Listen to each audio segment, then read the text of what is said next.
MLB has been a little bit hypocritical recently. So, you'll all remember the Joe Kelly cleats the free Joe Kelly cleats that I would like to have worn in Kansas City. Was not allowed to wear those, was threatened to be fined, suspended, ejected from the game, etc., because they found some way to think that that pair of cleats violated their policy on cleats. And it doesn't, I guess it's up to interpretation, but doesn't explicitly violate the policy. It doesn't have anything inflammatory on it. It didn't have any, if you just read down the policy, there's nothing that it directly violates, okay? So there's this whole snafu, and it goes, I blew it up on social media and all that stuff, and got a lot of attention out of it and a lot of play out of it, and it was great. It worked out perfectly, right? But then MLB comes back about a week later and promotes a player's cleats that have In-N-Out Burger logo and stuff like that written all over them, and they're sick cleats. And I love the fact that D. Gordon wore those cleats. I think it's awesome. I don't want him to get shut down. I don't want him to get fined. I think it's great because the players are wearing their apparel, and if they want to have some sort of,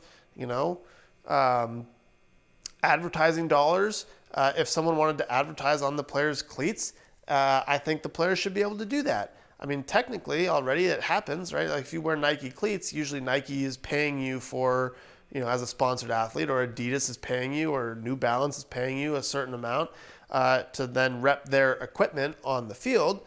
So I think the players should get a cut of that. I really do. I think it's like if the players want to paint their cleats and have a sponsor, like if they, wanted to be sponsored by Onnit Protein or by, whatever the company is, then I think they should be able to do that. That'd be great.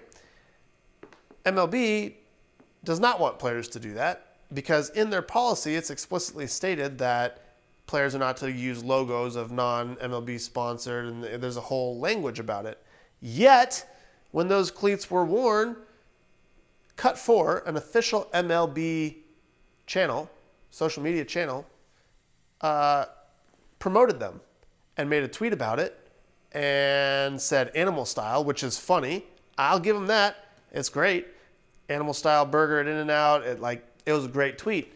However, it violates MLB's policy from an official MLB entity. So how are you going to violate your own policy from an official MLB entity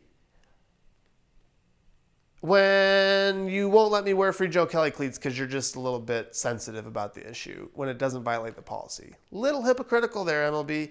Little hypocritical. I'm not a fan of it. I'm a fan of the cleats. I'm a fan of both pairs of cleats. I'm a fan of players being able to express themselves.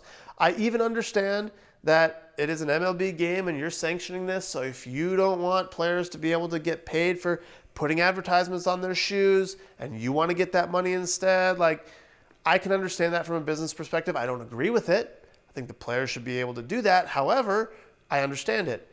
But you can't have your official accounts promoting something that violates your policy. Because now, do you fine D. Gordon for violating the policy, even though you were promoting the fact that you can't now? It just makes no sense.